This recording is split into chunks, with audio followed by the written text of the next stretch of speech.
सभी साथियों को नमस्कार।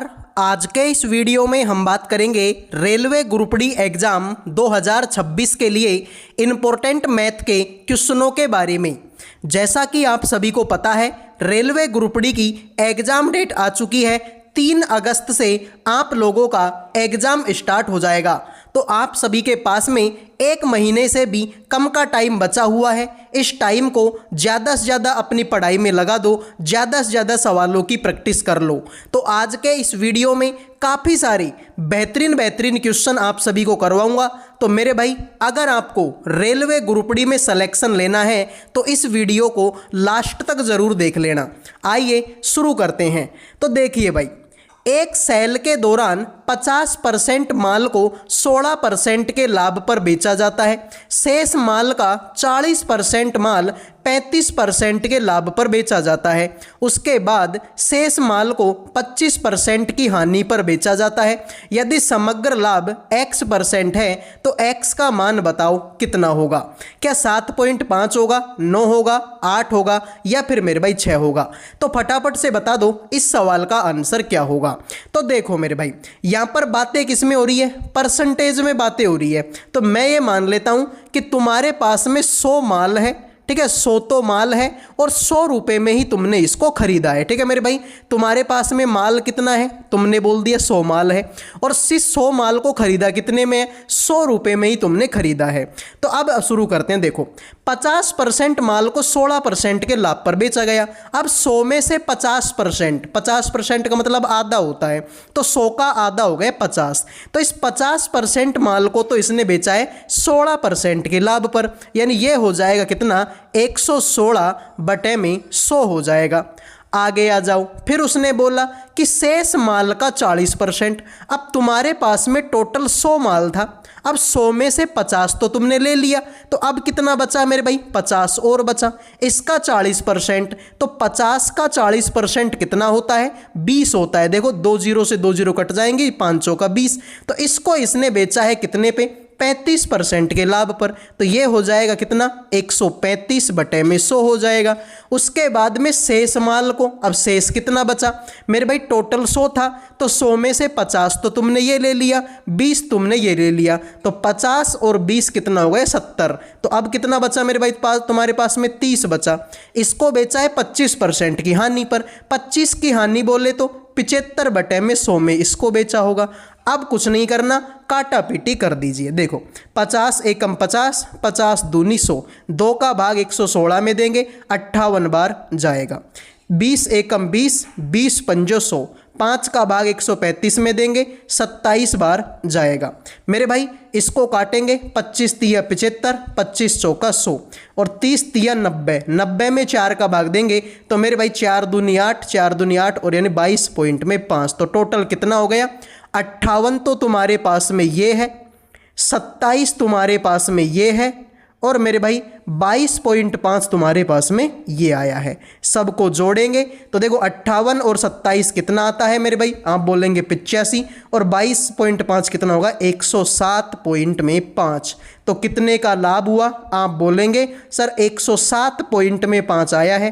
तुम्हारे पास में पहले 100 था, अब 107.5 आ गया, तो 7.5 रुपये का क्या हो गया? लाभ हो गया। तो यही तुम्हारे सवाल का करेक्ट आंसर हो गया। तो बिल्कुल सिंपल सवाल था, ज़्यादा मेहनत आपको नहीं करनी थी। अब भाई देखो, मैं तो टीचर हूँ, मुझे तो एक एक बात को आपको समझाना पड़ता है, इसलिए टाइम थोड़ा सा ज़्यादा लगा। वरना अगर आप खुद करने बैठोगे तो बिल्कुल ईजी तरीके से ये सवाल आपका हो जाएगा। आइए अगले क्वेश्चन को चेक करो। 100 पुरुषों के पास 27 दिनों का राशन है। 55 पुरुष चले गए तो शेष पुरुषों के लिए वही राशन कितने दिनों तक चलेगा? तो मेरे भाई ध्यान से देखो, 100 आदमियों के लिए ये राशन कितने दिन के लिए था? सर 27 दिनों के लिए था। अब 100 में से 55 तो चले गए, तो बच्चे कितने भाई? 100 में से 55 चले गए तो कितने बचेंगे? 45 बचेंगे। तो इनके लिए भोजन कितने दिनों के लिए होगा? तो मेरे भाई 9 पंजो 45 और 9 तिया 27, 5 का भाग 100 में देंगे तो 20 बढ़ जाएगा, 20 तिया 60। यही आंसर हो जाएगा, बात खत्म। तो डी आंसर देने वालों का करेक्ट है। आओ भाई अगले क्वेश्चन पर बढ़ते हैं। वीडियो में आगे बढ़ने से पहले जो भी स्टूडेंट रेलवे ग्रुप डी 2026 की तैयारी कर रहे हैं उन सभी के लिए करंट अफेयर का, जीके का, रीजनिंग का और मैथ का चारों सब्जेक्टों का पीडीएफ तैयार कर दिया केवल 100 रुपये में। 100 रुपये में चारों सब्जेक्टों के इम्पोर्टेंट आपको क्वेश्चन मिलेंगे, साथ में उन क्वेश्चनों का डिटेल में सॉल्यूशन आपको दिया जाएगा। अगर कोई बच्चा ध्यान से मन लगा के इस पीडीएफ को पढ़ता है तो उसका सिलेक्शन पक्का है, क्योंकि मेरे भाई पीडीएफ में वैसे ही क्वेश्चन आपको मिलेंगे जैसे क्वेश्चन आपकी परीक्षा में पूछे जाते हैं।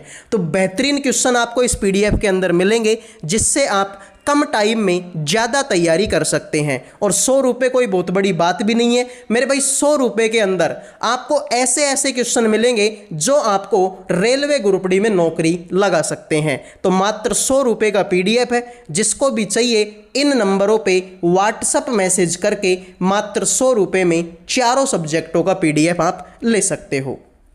सवाल देखिए, यदि a+1 में a बराबर 4 है तो a की पावर 5 + 1 a की पावर 5 का मान ज्ञात कीजिए। तो अगर मेरे भाई देखो, आप इसको इस तरीके से करने बैठोगे कि भाई इसको ये बनाने का प्रयास करोगे तब तो मेरे भाई आपको टाइम बहुत ज़्यादा लग जाएगा। तो सीधी सी बात है मेरे भाई, a की पावर 5 प्लस में 1 a की पावर 5 के फैक्टर कर लो मेरे भाई। ठीक है, तुमसे बोला है कि मेरे भाई a की पावर 5 प्लस में 1 a की पावर 5, तो इसके मेरे भाई क्या कर लो, फैक्टर निकाल लो। तो इसको मैं लिख सकता हूँ मेरे भाई a का स्क्वायर प्लस में 1 a का स्क्वायर। तो 5 है तो 2 तो मैंने, ठीक है, स्क्वायर है नहीं, 2 तो मैंने ले लिया, अब 3 और बचा।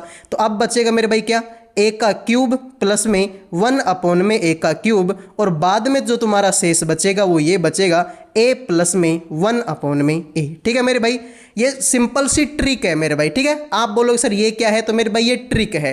अगर आप इसको पूरे को खोल के देखोगे ना तो ठीक है, इनको आपस में गुणा करोगे फिर ये जोड़ोगे तो फाइनली आंसर तुमको यही देखने को मिलेगा। तो a की पावर 5 प्लस 1 a की पावर 5 को मैं लिख सकता हूँ मेरे भाई a का स्क्वायर प्लस 1 a का स्क्वायर मल्टीप्लाई a का क्यूब प्लस में 1 a का क्यूब, प्लस में लिख सकता हूँ a प्लस में 1 a। ये मैं इसको लिख सकता हूँ।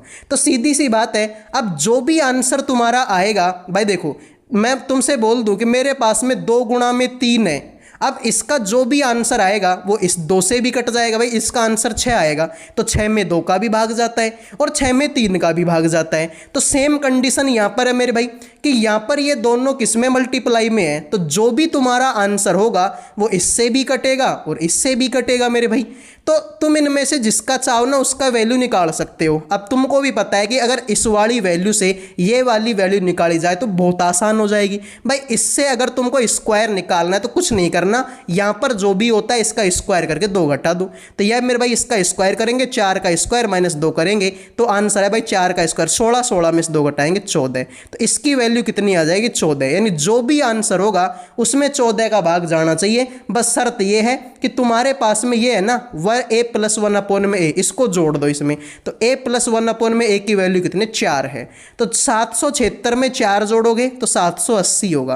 क्या 780 में 14 का भाग जाता है, नहीं जाता, तो ये तो गलत हो गया। 709 में 4 जोड़ दो, 709 में 4 जोड़ेंगे 713 होगा। क्या इसमें 14 का भाग जाएगा, नहीं जाएगा, तो ये भी गलत हो गया। 724 में 4 जोड़ेंगे 728 हो जाएगा। क्या 728 में 14 का भाग जाता है, तो मेरे भाई 14 पंजे 70, 14 दूना 28, इसमें पूरा भाग चला जाएगा। यही तुम्हारे सवाल का करेक्ट आंसर है।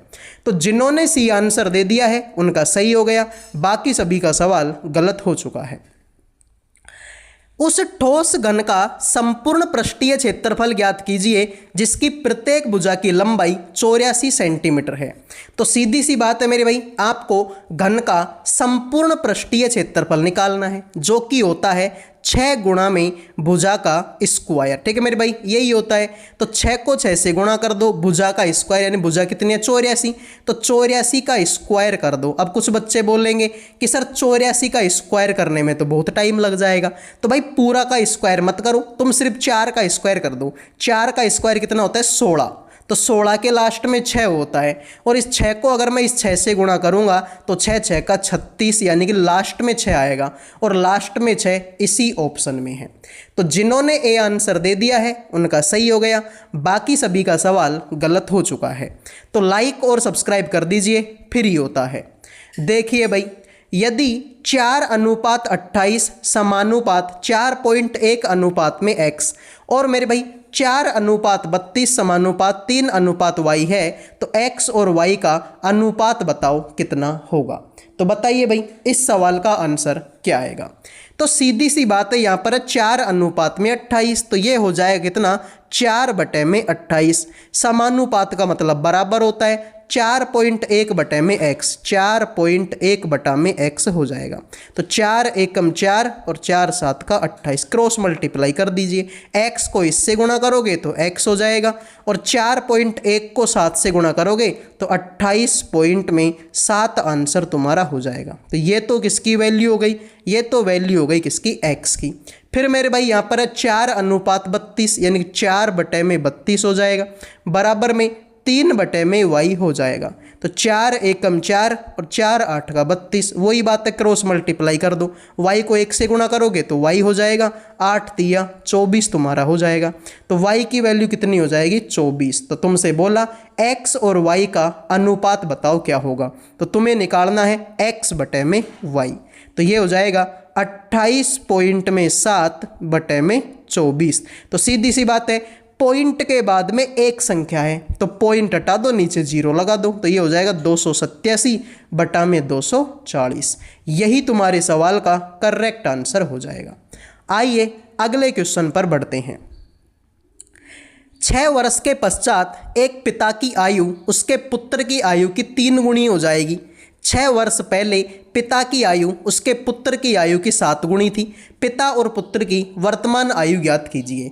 तो मेरे भाई x मान के कर लो, या x मान के नहीं करना चाहते तो सिंपल से ऑप्शनों से कर लो। मेरे हिसाब से तो ऑप्शनों से करना बेस्ट होगा, क्योंकि इसने बोला है कि 6 वर्ष के बाद में पिता की जो आयु है पुत्र की आयु की 3 गुणी हो जाएगी। तो ऐसे करो, 6 साल के बाद में देख लो, 46 में 6 जोड़ेंगे तो 52 हो जाएगा, और 10 में 6 जोड़ेंगे तो 16 हो जाएगा। सर 16 तिया तो 48 होता है, अरे 3 गुणी बोला है इसने, तो 16 तिया 48, लेकिन यहाँ तो 52 है, तो ये ऑप्शन तो गलत हो गया। फिर 6 साल बाद में ही तो बोला था, तो 52 में 6 जोड़ेंगे तो 58 साल हो जाएंगी, और 16 में 6 जोड़ेंगे तो 22 साल हो जाएगी। 22 तिया 66 साल होता है, यहाँ पे तो 58 साल भाई, 3 गुणी की बात हुई थी हमसे, तो 22 तिया 66, सर ये तो गलत हो गया। 50 में 6 जोड़ेंगे 56 हो जाएगा, 14 में 6 जोड़ेंगे 20 हो जाएगा, तो 20 तिया 60 होना चाहिए मेरे भाई। सर यहाँ तो 56 है, तो ये भी गलत हो गया। इसको देख लो, 48 में 6 जोड़ेंगे तो 54 हो जाएगा, और 12 में 6 जोड़ेंगे तो 18 हो जाएगा। 18 तिया 54, ये बिल्कुल करेक्ट है। तो डी आंसर देने वालों का सही है, बाकी सभी का गलत हो चुका है। आइए अगले क्वेश्चन पर बढ़ते हैं। लाइक सब्सक्राइब करने के पैसे नहीं लगते हैं। यदि समूह ए में 72 सदस्य हैं, समूह बी में 12 सदस्य हैं और समूह सी में 87 सदस्य हैं, इन सभी समूह के सदस्यों ने एक रेस्टोरेंट में गए। समूह ए बी और सी के प्रत्येक सदस्य पर व्यय की गई औसत धनराशि 404, 316 और 424 है। यदि प्रत्येक सदस्य व्यय की गई औसत समग्र औसत धनराशि ज्ञात कीजिए। तो बिल्कुल बेहतरीन सवाल है मेरे भाई, जबरदस्त सवाल है भाई। देखो जो समूह ए था ना, देखो तुम्हारे पास में 3 समूह है, ए है, ठीक है मेरे भाई, तुम्हारे पास में ए बी है, तुम्हारे पास में बी बी है, और तुम्हारे पास में सी बी है। अब ए में कितने आदमी है सर, 72 आदमी है। ए में आदमी कितने, 72, और एक आदमी का खर्चा आया है 404 रुपये। तो एक आदमी का खर्चा 404 है, तो 72 आदमियों कितना होगा सर, 72 को 404 से गुणा कर दो। फिर मेरे भाई बात हो रही थी बी की, बी में कितने सदस्य हैं, 12 सदस्य हैं। एक आदमी का खर्चा कितना है, 316, तो 12 आदमियों खर्चा कितना होगा सर, इसको भी 316 से गुणा कर दो। फिर सी की बात हो रही है, सी में कितने आदमी हैं, 87, एक आदमी का खर्चा कितना है, 424, तो 87 आदमियों कितना होगा, 424 से गुणा कर दो। अब मेरे भाई कुछ बच्चे बोलेंगे कि सर इनको गुणा करना तो बहुत कठिन हो जाएगा, और मैं ये बात तो मैं भी मानता हूँ कि भाई इनको गुणा करेंगे तो आंसर बहुत बड़ा आएगा। भाई बहुत टाइम लगेगा। 72 को 404 से गुणा करेंगे बहुत टाइम लग जाएगा। 316 को 12 से गुणा करेंगे टाइम लगेगा। और फिर 424 को 87 से गुणा करेंगे तो टाइम बहुत लग जाएगा, और इतना टाइम एग्जाम में होता नहीं है। तो मैं क्या करता हूँ, इकाई के अंक देख लो मेरे भाई। 4 दूनी 8 तो 8 आ जाएगा, प्लस 6 दूनी 12, 12 का 2 ले लो, और 7 चौके 28, 28 का 8 ले लो। तो इनका इकाई का अंक कितना आ गया, 8 और 2 10, 10 और 8 का 18। तो मेरे भाई औसत बोला है राशियों का योग बटे राशियों की संख्या, तो इनको गुणा करने पे कितना आया, इकाई का अंक मेरे भाई आपका 18 यानी कि 8 आ जाएगा। अब संख्या कितनी है, टोटल आदमी कितने थे, तो मेरे भाई इसमें तो 72 थे, इसमें 12 थे और इसमें 87 थे। इनका भी इकाई का अंक ले लो, 2 और 2 4, 4 और 7 कितना होता है, 4 और 7 का 11 होता है। तो मेरे भाई इकाई का अंक ले लो, इसका इकाई का अंक 8 है, इसका इकाई का अंक 1 है। तो 1 का भाग 8 में देंगे, 8 ही आंसर आएगा। तो लास्ट में 8 इसी ऑप्शन में है, यही तुम्हारा करेक्ट आंसर हो जाएगा। हो गया ना मेरे भाई आसान। अगर इनको गुणा करते तो टाइम बहुत लग जाता। अब तुम देख लो 10 मिनट का सवाल 2 सेकंड में हो गया, ठीक है मेरे भाई। तो इकाई के अंक देख लो, इसके इकाई का देखेंगे तो 4 दूनी 8, इसका 8 आएगा, 6 दूनी 12, 12 का 2 ले लिया, 7 चौका 28, 28 का 8 ले लिया। तो इन सब को जोड़ेंगे तो 18 आएगा। तो 18 का मैंने क्या ले लिया, 8 ले लिया। अब राशियों का योग बटे राशियों की संख्या, तो टोटल आदमी कितने थे, 72, 12 और 87। तो इनका भी इकाई का अंक ले लो, 2 और 2 4, 4 और 7 11, तो 11 का भी 1 ले लो मेरे भाई। तो 8 में 1 का भाग देंगे, 8 ही आंसर आएगा, जो कि ऑप्शन डी में है। अगले क्वेश्चन को चेक करो। यदि ए के 75% का 160% बी के 150% के 2 गुने के बराबर है, तो ए बी से कितने प्रतिशत अधिक या कम है। तो मेरे भाई ए का लेना है 75%, तो 75 बटे में क्या हो गया, 100 हो गया। फिर इसका 160% लेना है, तो 160 बटे में 100 हो गया। ये किसके बराबर है, बी के 150% के 2 गुने के बराबर है। तो बी के 150%, तो 150 बटे में 100 हो गया, और इसके 2 गुने के बराबर है, तो इसको 2 से क्या कर दिया, गुणा कर दिया। अब कुछ नहीं करना मेरे भाई, जोड़ बाकी गुणा भाग करने। देखो 100 से 100 कट जाएगा, ठीक है। 75 एकम 75, 75 दूना 150, 2 बार कट जाएगा। 1 0 से 1 0 कट जाएगी। 2 का भाग 16 में देंगे 8 बार जाएगा। 2 का भाग 8 में देंगे 4 बार जाएगा। तो मेरे भाई यहाँ तो देखो, अब इसको भी काट लो यार। 2 से काटेंगे, 2 दूना 4 और 2 पंजो 10। तो ऊपर बचा 2a, ऊपर तो क्या बचा 2a, और नीचे कितना बचा 5, और इधर को तो सब कट गए मेरे भाई, इधर को बचा सिर्फ क्या है b। तो तुम्हें तो a b से कितने प्रतिशत अधिक है ये निकालना है आपको। तो b को इसको नीचे लेके आ जाओ, तो यहाँ तो हो जाएगा मेरे भाई क्या, a बटा में b। ये 5 नीचे, ये चला जाए ऊपर, और ये ऊपर है, ये आ जाएगा नीचे। तो ये हो जाएगा मेरे भाई 5 बटे में 2। तो a की वैल्यू 5 है, b की वैल्यू 2 है। तो कितना ज़्यादा है मेरे भाई ये, सर ये तो 3 ज़्यादा है। किससे, 2 से। परसेंटेज है तो फिर 100 से गुणा कर दो। तो 100 को 100 गुणा करेंगे 3 से, 300, 300 में 2 का भाग देंगे तो 150% अधिक आंसर आ जाएगा। तो जिन्होंने ए आंसर दे दिया उनका सही है, बाकी सभी का ये सवाल गलत हो चुका है। आइए अगले क्वेश्चन को चेक करो। ए बी एक वृत्त का व्यास है जिसका केंद्र P है। C और D वृत्त पर ए बी के दोनों ओर 2 बिंदु इस प्रकार हैं कि कोण CAB बराबर 48 है और कोण ADB बराबर 55 डिग्री है। तो कोण CBD और कोण CAD के मापों का अंतर बताओ कितना होगा। तो ये बड़ा ही बेहतरीन सवाल है और भाई ज़बरदस्त सवाल है। देखो ये मैंने एक वृत्त यहाँ पर बना लिया है, ठीक है, एक वृत्त मैंने बना लिया। इस वृत्त का व्यास है AB, इस वृत्त का व्यास क्या है, AB है। तो ये तुम्हारा A हो गया और ये तुम्हारा B हो गया। इसने बोला कि इसका केंद्र P है, तो मैंने इसका केंद्र P यहाँ पर बना लिया। फिर बोला C और D वृत्त AB पर AB के दोनों ओर 2 बिंदु हैं, तो मैं मान लेता हूँ यहाँ पर तो तुम्हारा कोई बिंदु C है और इधर को तुम्हारा कोई बिंदु D है। भाई दोनों ओर है, AB के दोनों ओर बोला था। इसने बोला कोण CAB 48 है। तो मेरे भाई अब चेक करो तुम, इसने बोला कोण CAB, तो ये जो कोण है ये कितने डिग्री का है, 48 डिग्री का है। फिर इसने बोला कि कोण ABD 55 डिग्री है। कोण AB और D ये कितने डिग्री का है सर, ये बोलेंगे आप ये 55 डिग्री का है। तो अब इसने क्या बोला है कि कोण CBD और कोण CAD के मापों का अंतर ज्ञात कीजिए। अब इसने देखो क्या बोला है, कोण CBD, ठीक है, इसने बोला है कोण CBD, तो इस वाले कोण का, और मेरे भाई इसने CAD इस वाले कोण का, इन दोनों के मापों का अंतर आपको निकालना है। तो मेरे भाई ये कैसे निकालोगे आप लोग, पहले तो आपके पास में ये कोण होने चाहिए मेरे भाई, ये वाला कोण कितने का है और ये वाला कोण कितने का है, तभी तो इन दोनों को जोड़ के ये कोण बन जाएगा और इन दोनों को जोड़ के ये वाला कोण बन जाएगा। तो अब तुम ध्यान से देखो, आपको एक चीज़ पता होनी चाहिए कि अर्धवृत्त पर बना हुआ कोण 90 डिग्री का होता है, यानी कि ये जो कोण है ना ये 90 डिग्री का है, और ये जो कोण है ये भी 90 डिग्री का है। तो अब देखो भाई, त्रिभुज के तीनों कोण कितने डिग्री के होते हैं, 180 डिग्री के होते हैं। अब पहले देखो ऊपर वाले त्रिभुज की मैं बात कर रहा हूँ, ठीक है, ऊपर वाले त्रिभुज की मैं बात कर रहा हूँ। तो ऊपर वाले त्रिभुज के 3 कोण हैं, एक तो हो गया कितने का, 48 डिग्री का, एक हो गया कितने डिग्री का, 90 डिग्री का। अब तीनों कोण 180 डिग्री के होते हैं, तो मेरे भाई तीसरा कोण कितने का होना चाहिए, तो मेरे भाई ये हो जाएगा 180। तो मेरे भाई 180 में से 90 और 48 होता है 138, तो x बराबर हो जाएगा 180 में से 138 घटाएंगे तो आंसर आएगा 42।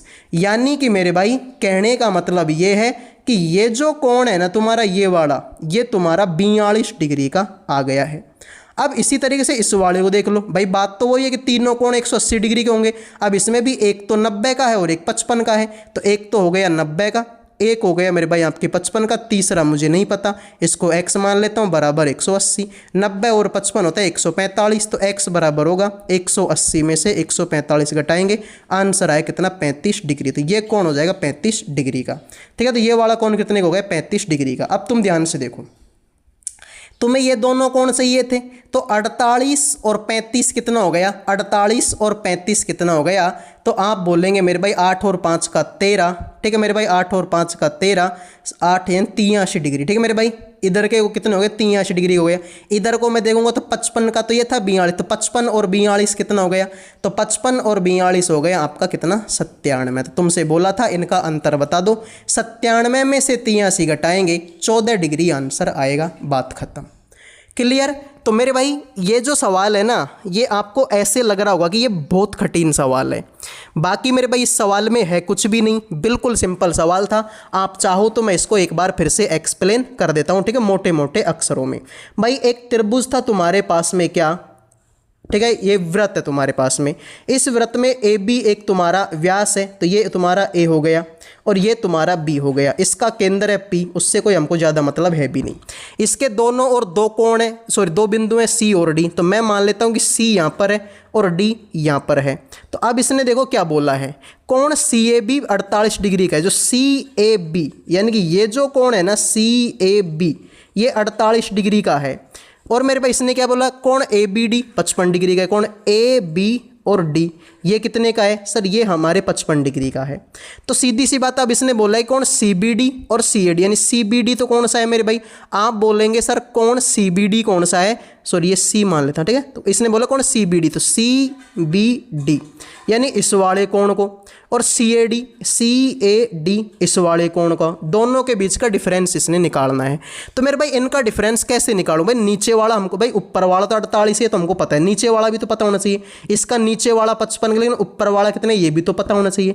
अब मेरे भाई अर्धवृत्त पे कोण 90 डिग्री के होते हैं, तो ये भी 90 का और ये भी 90 का। अब त्रिभुज के तीनों कोण 180 के होते हैं, अब 180 में से 90 और 48 के तो ये हैं, यानी 138 के तो ये हो गए, तो ये कितने का बचेगा 42 का, तो 42 और 55 कितने हो गए 97 हो गए। उसी तरीके से मेरे भाई त्रिभुज के तीनों कोण 180 डिग्री के होते हैं, तो 90 और 55 के तो ये हो गए, तो 90 और 55 कितने 145, तो ये कितने का बचेगा 35 का। अब 48 और 35 कितने हो गए 83 हो गए, तो इनको घटाएंगे आंसर आएगा 14 डिग्री, बात खत्म।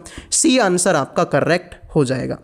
तो ये थी आज की क्लास, उम्मीद करूंगा क्लास आपको पसंद आई होगी। पसंद आई है तो वीडियो को लाइक करें, चैनल को सब्सक्राइब करें। अगले वीडियो मिलेंगे। जय हिंद, जय भारत।